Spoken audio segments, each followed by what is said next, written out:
Hello नमस्कार दोस्तों, बहुत बहुत स्वागत है आपका डिजिटल ज्ञान इन हिंदी यूट्यूब चैनल में। आज इस वीडियो में बात करने वाले हैं आधार सेवा केंद्र को लेकर। आधार सेवा केंद्र के नाम सुनते ही भीएलई के मन में मानो सितार बज उठते हैं।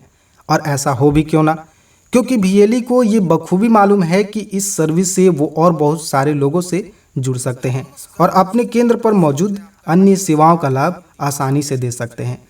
लेकिन मायूसी तब हाथ लगती है जब आधार सुधार केंद्र को लेकर आवेदन किए बहुत समय हो गए, लेकिन अभी तक उसका कोई अता पता नहीं हो।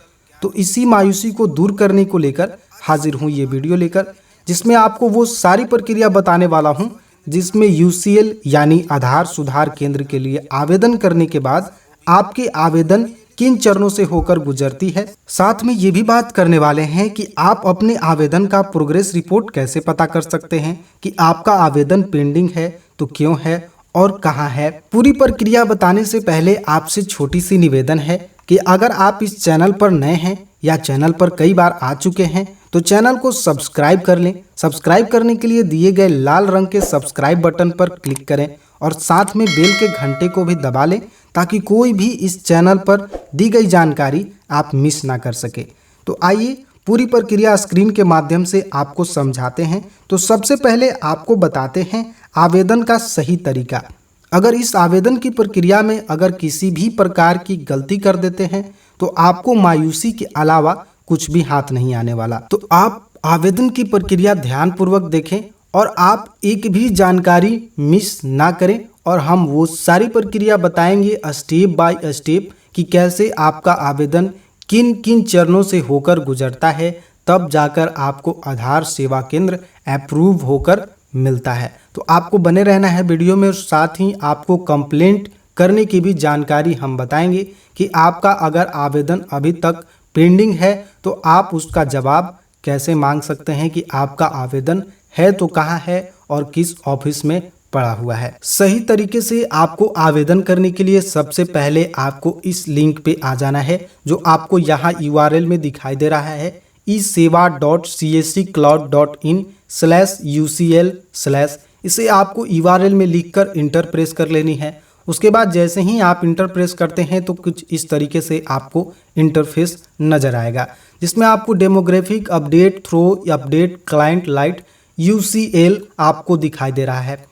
आपको इससे सबसे पहले अपने जो भी CSC ID है उसके साथ आपको कनेक्ट हो जाना है। तो आपको यहाँ पे ऑप्शन मिलता है डिजिटल सेवा कनेक्ट, इस पे आपको क्लिक करना है। जैसे ही इस पे आप क्लिक करेंगे आपसे अपना यूज़र नेम पासवर्ड और साथ में आपको कैप्चा डालने को कह रहा है। जिस तरीके से आप यहाँ पर देख सकते हैं आपको सबसे पहले यूज़र नेम पासवर्ड, उसके बाद आपको ये दिखाई दे रहे कैप्चा को इसमें फिल करना है। अपना यूज़र ID और पासवर्ड सही से डाल लेने के बाद आपको साइन इन पे करना है। साइन इन करते ही आपको UCL रजिस्ट्रेशन आपके सामने दिखाई देने लगेगा। उसके बाद आपको यहाँ पे दिखाई दे रहा है आधार UCL रजिस्ट्रेशन।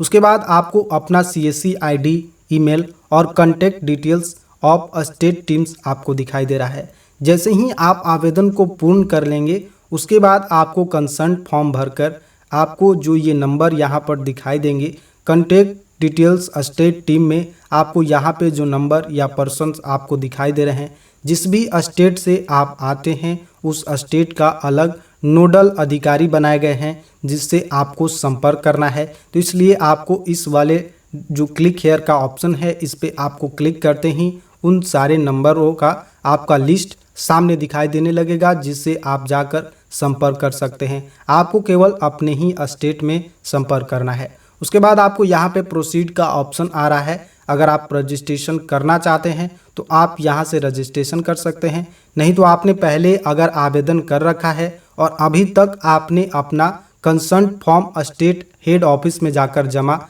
नहीं किया है तो सबसे पहले आपको इस वाले क्लिक हेयर वाले ऑप्शन पे क्लिक करके जो भी आपके नोडल अधिकारी बनाए गए हैं जाकर वहां आपको कंसर्ट फॉर्म जमा कर देना है। तो चलिए हम आपको आवेदन की सही प्रक्रिया बताने वाले हैं कि किस प्रकार से आपको आवेदन करना है बिल्कुल सही से। यहाँ पे किसी भी प्रकार की गलती नहीं करनी है, नहीं तो आपको निराशा ही हाथ लगने वाली है। उसके बाद आपको प्रोसीड पे क्लिक कर देना है। तो जैसे ही आप प्रोसीड पे क्लिक करते हैं आपको इस तरीके से एक फॉर्म खुलकर सामने आता है। इस फॉर्म को आपको बिल्कुल ध्यानपूर्वक भरना है। इसमें किसी भी प्रकार की आपको गलती नहीं करनी है। अगर आप गलती कर देते हैं तो आपको केवल मायूसी ही हाथ लगने वाली है। चलिए हम आपको बताते हैं कि किस तरीके से आपको ये फॉर्म स्टेप बाय स्टेप आसानी से भरना है। आपको कोई भी गलती नहीं करनी है। हम जो आपको इस वीडियो में बता रहे हैं बिल्कुल आपको यही स्टेप फॉलो करना है। अगर आपने गलती फॉर्म को भर भी दिया है तो हम आपको बताएंगे कि किस तरीके से आप उसे एडिट करवा सकते हैं। तो यहाँ पर दिखाई दे रहे प्लीज़ फिल डिटेल्स में नीचे जितने भी आपको डिटेल्स मांगे जा रहे हैं इसको केयरफुली भरना है। आपको किसी भी प्रकार की गलती नहीं करनी है। अगर आप गलती कर देते हैं तो आपको मायूसी के अलावा कुछ भी हाथ नहीं लगने वाला। आपको सबसे पहले VLE नेम यहाँ पे मांगा जा रहा है। तो आपको अपना VLE नेम यहाँ आधार कार्ड से देखकर आपको डालनी है। और साथ ही साथ आपको ये भी ध्यान रखना है कि अगर आपने पैन कार्ड बनवा रखा है तो आपको अपने आधार कार्ड के जैसे ही बिल्कुल नाम पैन कार्ड भी होना चाहिए। यानी आपको दोनों एक जैसे मैच करने चाहिए, तब जाकर आपको यहाँ पे आवेदन करना है। और साथ ही साथ एक बात का और ख्याल रखें कि आपके आधार कार्ड में मोबाइल नंबर लिंक होना ज़रूरी है, नहीं तो आगे चलकर आपको इसकी बहुत बड़ी खामियाजा भुगतना पड़ सकता है। सबसे पहले आपको VLE नेम आपको डाल देनी है जो आपके आधार कार्ड पे है। उसके बाद आपका BLE CSC ID ऑलरेडी आपको दिखाई दे रहा है। उसके बाद आपको BLE बैंक BC कोड आपसे मांगा जा रहा है। तो आपको ध्यान में रखनी है कि आपके पास जो BC कोड है वो अभी CSC कोड ही आपको यहाँ पे BC कोड रहता है। तो आपको वही कोड यहाँ पे इंटर कर देना है। जो आपका CSC ID है वही आपका BC कोड है, तो आपको यहाँ पे इंटर कर देनी है। नहीं तो आप बैंक मित्र पोर्टल पर जाकर अपना ID कार्ड डाउनलोड कर लें, उसमें आपका BC कोड लिखा हुआ रहेगा, उसे आपको यहाँ पे डाल देनी है। उसके बाद आपको name of banking issue VLE BC code, यानी किस बैंक ने आपको BC कोड इशू किया है आपको चौथा वाले कॉलम में आपको डालना है। तो इसमें जिस भी बैंक का आपके पास BC पॉइंट है। और एक बात आपको ध्यान में रखनी है कि आपके 2 महीने से पुराना आपका BC कोड होना चाहिए और अच्छा खासा ट्रांजैक्शन होना चाहिए, तब जाकर आपको यहाँ इसमें जो है डिटेल्स को पूर्ण रूप से भरनी है और सबमिट करनी है। उसके बाद आप यहाँ पर आएंगे state where CSC is located, यानी आपका जो CSC है वो किस स्टेट में है, आप यहाँ पर उसका सिलेक्ट करके आप जिस भी स्टेट में हैं उसे आप यहाँ से चूज कर लें। उसके बाद नीचे आइए। उसके बाद आपसे पूछ रहा है कि district where CSC is located, यानी आप किस डिस्ट्रिक्ट में हैं आपको इसमें से चूज कर लेना है। जैसे ही आप अपना स्टेट यहाँ पे चूज करेंगे उसके बाद डिस्ट्रिक्ट अपने आप ऑटोमेटिक इनेबल हो जाएगा। उसके बाद आप इसे चूज कर सकते हैं। उसके बाद यहाँ पे आपको पूछ रहा है pin code of location where CSC is located, यानी आप जिस भी पते पे आपका CSC सेंटर है उस लोकेशन का यहाँ आपको पिन कोड डालना है। उसके बाद आपसे कह रहा है CSC सेंटर कंप्लीट एड्रेस, यानी आपको यहाँ सबसे बड़ी महत्वपूर्ण ध्यान देने वाली बात यह है कि कोई VLE ये कर रहे हैं कि यहाँ पे जो सेंटर की एड्रेस है वो गलत फिल कर रहे हैं। आपको ध्यान यही रखनी है कि आपने जहाँ से भी अपना बैंक अप्रूवल ले रखा है, यानी मान लिया जाए आपका सेंटर कहीं और है और कहीं एक और सेंटर खोलकर आपने वहाँ पे IP के चक्कर में आपने जो है वहाँ पे बैंक अप्रूवल करवाया है उस पते पर, तो आपको यहाँ पे वही पता डालना है, न कि आप अपने सेंटर का पता डाल दें। अगर आप अपने सेंटर पे ही BC कोड चला रहे हैं और वहाँ पे आपको स्थैतिक IP मिल जाता है तो आप यहाँ पे उस एड्रेस को डाल सकते हैं। नहीं तो आपको बैंक उसी जगह पे अप्रूव करवा लेनी चाहिए थी पहले जिस जगह पे आपको IP मिल सके, यानी स्थैतिक IP की कोई भी समस्या न आए। अगर आप अब चेंज करना चाहते हैं कि हम अपने सेंटर को हटाकर अब जहाँ पे हम दूसरे जगह पे आप अपना BC चलाना चाहते हैं तो ऐसा बिल्कुल ना करें, नहीं तो आपका क्लाइंट नहीं बन पाएगा। उसके बाद आपको नीचे आना है। आपको VLE मोबाइल नंबर यहाँ पे ध्यानपूर्वक और अच्छे से आपको भरनी है ताकि आपको संपर्क किया जा सके अगर आप मेल चेक नहीं करते हैं। उसके बाद है आपको VLE email ID। Email ID आपको ध्यानपूर्वक भरना है क्योंकि ईमेल ID के जरिए ही आपको समय समय पर सूचित किया जाएगा। जैसे ही क्लाइंट आपका बन जाएगा तो आपको ईमेल के द्वारा ही सूचित किया जाएगा। तो ईमेल आईडी यहाँ पे आपको बिल्कुल केयरफुली भरना है। आप यहाँ पर चाहे तो जितनी बार भी मिलाना चाहें इसको मिला लें। उसके बाद नीचे आते हैं आधार एनसेट ऑपरेटर सुपरवाइजर सर्टिफिकेट, यहाँ पे आपको दिखाई दे रहा है। तो आपको यहाँ पे ध्यान देने वाली बात यह है कि आपको यहाँ पे आधार ऑपरेटर का सर्टिफिकेट नहीं डालना है। बहुत सारे लोग आपको ये बता रहे हैं कि आपको ऑपरेटर का सर्टिफिकेट भी अगर आप डाल देते हैं तो आपका आधार जो यूसीएल है वो अप्रूव हो जाएगा। ऐसा बिल्कुल भी ना करें। आपको इससे मायूसी के अलावा कोई भी हाथ आपको नहीं आने वाला। आपको यहाँ पे सुपरवाइज़र का सर्टिफिकेट ही डालना होगा। उसके बाद आप यहाँ से चूज फाइल करके आपको सबसे पहले यस पे क्लिक कर लेना है। उसके बाद चूज फाइल पे आपको क्लिक करके आप ओनली जेपीजी और पीडीएफ में यहाँ पे लोड कर दें। उसके बाद जो भी आपका सुपरवाइजर सर्टिफिकेट नंबर है उसे आपको इसमें डाल देना है। नीचे आते हैं। उसके बाद आपको यहाँ पर दिखाई दे रहा है operator supervisor police verification copy not more than 3 month old. आपको हम यहाँ पे बता दे रहे हैं कि अगर आपका बीसी पॉइंट 3 महीने पुराना है, यानी 3 महीने से ज़्यादा हो चुका है और आपने पुलिस वेरिफिकेशन पहले बैंक के लिए करवाया था, तो आप नया यहाँ पे पुलिस वेरिफिकेशन जाकर फिर से करवा लें। और उसके बाद ये 3 महीने से पुराना आपका नहीं होना चाहिए। उसके बाद आपको यस करके आपको यहाँ चूज फाइल करके इसे भी अपलोड कर देनी है। प्रकार आपको यहाँ पे दिखाई दे रहा है। उसके बाद आपको ऑपरेटर सुपरवाइजर ई आधार, आपको यहाँ ध्यान देनी है कि आपको यहाँ पे ई आधार डाउनलोड करके इसमें आपको चूज फाइल करके आपको इसमें अपलोड करनी है। आपको ई आधार ही यहाँ पे लोड करना है। उसके बाद आधार नंबर आपको इसमें डाल देनी है। यहाँ बिल्कुल भी आपको गलती नहीं करनी है। अगर आप इसको गलती कर देते हैं तो आपको मैप करने में प्रॉब्लम आएगा। उसके बाद आपको यहाँ पे चूज फाइल करके आपने अपलोड कर दिया। उसके बाद चलिए नीचे आते हैं। Operator supervisor mobile number linked with Aadhaar, आपको यहाँ ध्यान देनी है कि आपका यहाँ पे मोबाइल नंबर आधार कार्ड में लिंक होना चाहिए, क्योंकि ये आगे आपको जब भी यूसीएल को आप लॉगिन करेंगे, यूसीएल में आप एंट्री करेंगे, जैसे ही आपका यूसीएल अप्रूव हो जाएगा तो वहाँ पे आपको मोबाइल नंबर आधार कार्ड में लिंक होना ज़रूरी होता है, तब जाकर आपका पूरा प्रोसेस हो पाएगा। उसके बाद आपको यहाँ पे क्या करना है कि आपको आधार में मोबाइल नंबर जो लिंक है उसे यहाँ पे डाल देनी है और उसके बाद आपको यस पे यहाँ क्लिक कर देना है।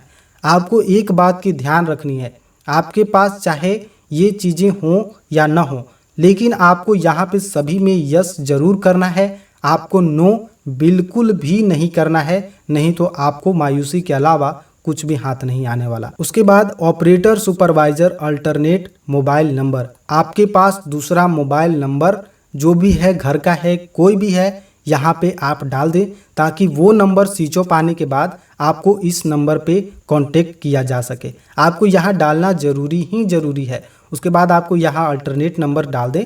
उसके बाद यहाँ यस पे क्लिक कर दें। उसके बाद ऑपरेटर सुपरवाइजर ईमेल आईडी, यहाँ पे आपको ईमेल आईडी भी डाल देना है। उसके बाद laptop available as per UIDAI specification, यहाँ पे आपको दिखाई दे रहा है। तो आप यहाँ पे UIDAI laptop specification click here करके आप जो भी लैपटॉप का कॉन्फ़िगरेशन है उसे आप यहाँ से देख सकते हैं। और आपको ये बात ध्यान में रखनी है कि ये आपका किसी भी लैपटॉप पे नहीं कार्य करने वाला। इसके लिए आपको जो गाइडलाइंस UIDAI ने दिए हैं बिल्कुल वैसे ही लैपटॉप की आपको ज़रूरत होगी, जिसकी कीमत आपको 40,000 तक पड़ जाएगी। इसमें आपको यस कर देना है। आपको यहाँ भी नो नहीं करना है। बिल्कुल भी आपके पास नहीं है लेकिन फिर भी आपको नो नहीं करना है। उसके बाद आपसे पूछ रहा है colour multi function printer available. अगर आपके पास कलर प्रिंटर है, अगर नहीं भी है फिर भी आपको यहाँ पे यस ही करना है, आपको नो नहीं करना है। उसके बाद आपको दिखाई दे रहा है single iris scan device available. सबसे ज़्यादा ध्यान आपको यहाँ केंद्रित करने की ज़रूरत इसलिए है क्योंकि ये डिवाइस आपको कहीं भी ऑनलाइन से परचेस नहीं करना है, यानी आपको ऑनलाइन से नहीं खरीदना है। इसे आपको CSC से ही जो ऑर्डर करना होगा।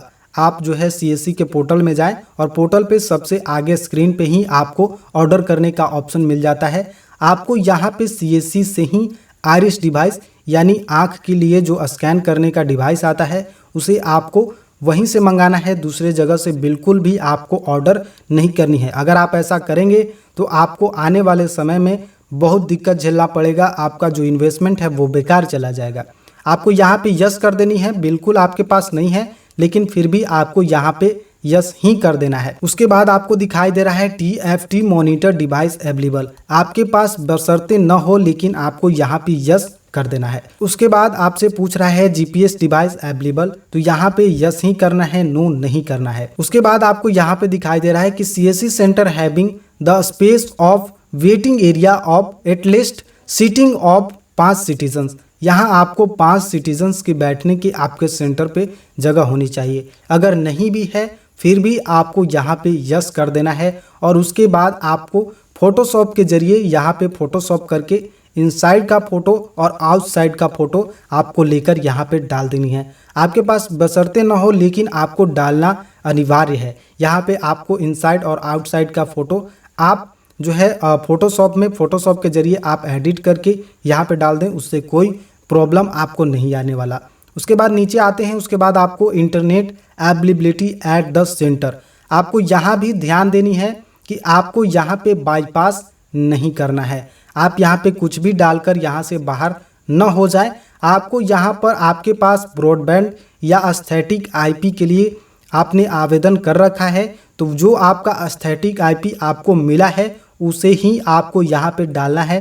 डायनेमिक IP बिल्कुल भी आपको नहीं डालना है, नहीं तो जैसे ही आपका क्लाइंट बनने के लिए जो रीजनल ऑफिस है उसके पास जाएगा तो आपको यहाँ पे निगलेक्ट कर दिया जाएगा। इसलिए आपको इस बात का ध्यान रखना है कि आपको यहाँ पे स्थैतिक IP डालनी ही डालनी है, किसी और के चक्कर में न पड़े, आपका जो है पैसा इन्वेस्टमेंट बहुत बेकार हो जाएगा। उसके बाद आपको CCTV camera available at the centre, आपसे पूछ रहा है कि आपके CCTV कैमरा आपके सेंटर पे अवेलेबल है, बिल्कुल नहीं है लेकिन आपको यहाँ पे यस बिल्कुल ही कर देना है। और उसके बाद आपको PNG डाउनलोड कर CCTV की और अपने सेंटर में फोटोशॉप करके आपको जो है यहाँ पे अपलोड कर देनी है, ताकि उसमें दिखाई दे कि आपके सेंटर पे फोटो जो है CCTV है, यहाँ पे उसे अपलोड कर देनी है। उसके बाद आपसे पूछ रहा है दिव्यांग friendly centre with the availability off ramp and wheel chair, आपके पास व्हील चेयर न भी हो फिर भी आपको यहाँ पे यस ही करना है, नो बिल्कुल नहीं करना है। आप फोटोशॉप के सहारे PNG डाउनलोड कर लें, किसी भी ब्राउज़र के सहारे आप PNG डाउनलोड कर सकते हैं व्हील चेयर की और रैंप की, और उसके बाद उसे फोटोशॉप के जरिए यहाँ पे फोटोशॉप करके अपने सेंटर का फ़ोटो लेकर और वहाँ पे फोटोशॉप करके इसे डाल दें व्हील चेयर और रैंप को, और उसके बाद यहाँ पे अपलोड कर दें। उसके बाद token system machine available for citizens, यहाँ पे आपके पास बिल्कुल ना हो लेकिन फिर भी आपको यहाँ पे यस ही करना है। मैं हर बार यही आपको दोहरा रहा हूँ कि आपके पास न हो फिर भी आपको यस ही करना है, नो बिल्कुल भी नहीं करना है। उसके बाद आपको टोकन सिस्टम मशीन कैसे भी PNG डाउनलोड कर लेना है क्रोम के सहारे या किसी भी ब्राउज़र के सहारे, और फोटोशॉप के जरिए उसे फोटोशॉप करके आपको इसमें अपलोड कर देनी है। उसके बाद toilet facility available at the centre for citizens, आपको यहाँ पे भी यस ही करना है, नो बिल्कुल भी नहीं करना है। उसके बाद आपको इंटर कैप्चा दिखाई दे रहा है, उसके बाद आपको यहाँ पर डालकर I hear bye terms and condition पे आपको क्लिक करना है इस पे, और उसके बाद आपको सबमिट कर देना है।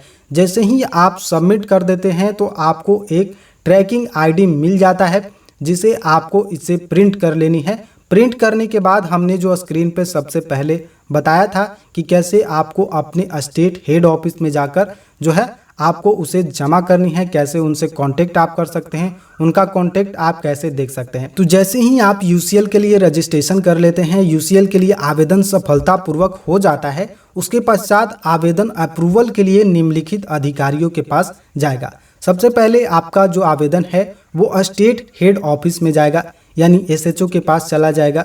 उसके बाद आपको जो आवेदन है आपने किया है वो DM के पास, यानी आपके जो डिस्ट्रिक्ट मैनेजर हैं उनके पास आएगा, ये देखने के लिए कि क्या इनका सेंटर का फिजिकल वेरिफिकेशन हुआ है, उनका सेंटर वास्तविक में वहाँ है या BC पॉइंट वहाँ है। तब जाकर आपको जो है यहाँ से मेल जाएगा DM के यहाँ से SHO के पास। उसके बाद आपको ये जो है SHO के पास जाने के बाद मेल वापस में अगर उनके पास अगर सीट होगा, एक बात का आप ध्यान रखें कि उनके पास अगर टारगेट होगा कि कितने इस ज़िले में हमको आधार यानी यूसीएल का वर्क देना है, तो उसी के अनुसार आपको एसएचओ जो है क्या करेंगे, सीएचओ यानी सेंट्रल हेड ऑफिस में आपका आवेदन भेज देंगे। सीएचओ यानी सेंट्रल हेड ऑफिस से आपका आवेदन अप्रूव होने के बाद आपको यूआरओ यानी यूआईडीएआई रीजनल ऑफिस में आपका आवेदन भेज दिया जाएगा क्रेडेंशियल बनने के लिए। आपको नोट नीचे ध्यान देनी है, हमने आपको नोट करके यहाँ पे बताया है कि यूसीएल के लिए रजिस्ट्रेशन के बाद आपको यूआईडीएआई क्रेडेंशियल बनाने के लिए कंसर्न फॉर्म को भरकर सीएससी स्टेट हेड ऑफिस जो है आपका उसमें जमा करना जरूरी है, अन्यथा आपका आवेदन लंबित रखा जाएगा। आप मायूसी के अलावा कुछ भी हाथ आपको नहीं आने वाला है। आपको ये बात बिल्कुल ध्यान देनी है, मैंने आपको ये पॉइंट करके यहाँ पे इसलिए लिख रखा है। उसके बाद जैसे ही आपका आवेदन 1 माह हो जाता है, 1 माह तक इंतज़ार करें। अगर आपके ज़िले का टारगेट है तो आपको मिल जाएगा, अगर आपके ज़िले का टारगेट ख़त्म हो गया है तो आपको वेट करना पड़ेगा। आप कितना भी हाथ पैर चला लें लेकिन आपको कुछ भी हाथ नहीं आने वाला है। उसके बाद आपका आवेदन कहाँ पर है, अगर आपने पहले से ही आवेदन कर रखा है और आपको ये पता करना है कि मेरा आवेदन कहाँ है और किस हाल में है, किस लिए मेरा इतना देर हो रहा है, आवेदन मेरा अभी तक यूआईडीएआई के द्वारा क्रेडेंशियल क्यों नहीं अभी तक बन पाया है, यानी यूसीएल के लिए हमने रजिस्ट्रेशन किया तो अभी तक यूआईडीएआई क्रेडेंशियल क्यों नहीं बन पाया है, हमें अभी तक मेल क्यों नहीं आया है। उसके लिए आपको कैसे हेल्प लेना है हम आपको ये बताते हैं। Aadhaar UCL help desk support, आप यहाँ पर देख सकते हैं कि a decided help desk has been set up at CSC Delhi office for all BLE applying for Aadhaar UCL service, यानी आधार को लेकर जो भी आपको समस्या आ रही हैं वो आप यहाँ से अप्लाई करने के बाद या आपको अप्लाई करने में किसी भी प्रकार की समस्या आ रही है तो इस हेल्पलाइन नंबर पे आप डायरेक्टली उनको कॉल कर सकते हैं जो आपको दिखाई दे रहा है। तो एक बात का आपको यहाँ पे ध्यान अवश्य रखना है कि यहाँ आपका फ़ोन जो है वो नहीं लगता है, क्योंकि ऑलरेडी बहुत सारे लोग यहाँ पे फ़ोन करते रहते हैं तो आपको व्यस्त या फिर यहाँ पर फ़ोन नहीं लगेगा, इसलिए आपको मेल करनी है। यहाँ पर देख सकते हैं कि आपको BLE can call directly on, इस नंबर पे आप डायरेक्टली कॉल करने की सुविधा है, लेकिन यहाँ पे बहुत सारे लोग ऑलरेडी कॉल करते रहते हैं इसलिए आपको कॉल यहाँ पर नहीं लगेगा। उसके बाद आपको देखिए यहाँ पे जो मेल आईडी दिया हुआ है, आप वीडियो को पॉज करके आप यहाँ से मेल आईडी आप अपने पेज पर लिख लें और उसके बाद आप यहाँ से अपनी जो भी मेल आईडी है, जिस मेल आईडी से आपने यूसीएल के लिए रजिस्ट्रेशन किया है उसी मेल से आपको यहाँ पे इस मेल पे आपको क्या करना है कि मेल करना है। आप अपना रेफरेंस के साथ मेल करें, जो भी आपको आवेदन करने के बाद आवेदन नंबर मिला है उसे आप डालकर ही अपना सीएससी आईडी और अपना नेम वगैरह आप कहाँ के हैं वो डालकर आप यहाँ पे जो है उनसे जवाब मांग सकते हैं कि मेरा सर अभी तक आधार यूसीएल के लिए रजिस्ट्रेशन किए इतना दिन हो गया लेकिन अभी तक उस पर कोई भी विचार नहीं किया गया है। उसके बाद आपको ये जल्द ही आपको जवाब दे देते हैं कि किस तरीके से आपका कहाँ पे पेंडिंग है और क्यों है, आपको ये बता देंगे। तो आपको ये नोट कर लेनी है आपको अपने पेज पे, और इन्हीं के पास आपको मेल करना है, किन्हीं और के पास आपको बिल्कुल भी मेल नहीं करना है। और एक बात और ध्यान रखनी है, आपको यूसीएल के लिए किसी को भी पैसे देने की ज़रूरत नहीं है। जैसे मैंने आपको स्टेप बताया है वही फॉलो करने के बाद आपका आधार यूसीएल अप्रूव हो जाएगा। अगर इस प्रक्रिया में आप किसी भी प्रकार की गलती कर देते हैं तो उस समय आपको जो है मायूसी के अलावा कोई भी हाथ नहीं लगने वाला है। तो अगर आपने वीडियो को पूरी रूप से नहीं देखा है तो आप पीछे जाकर पूर्ण रूप से वीडियो को ज़रूर देख लें।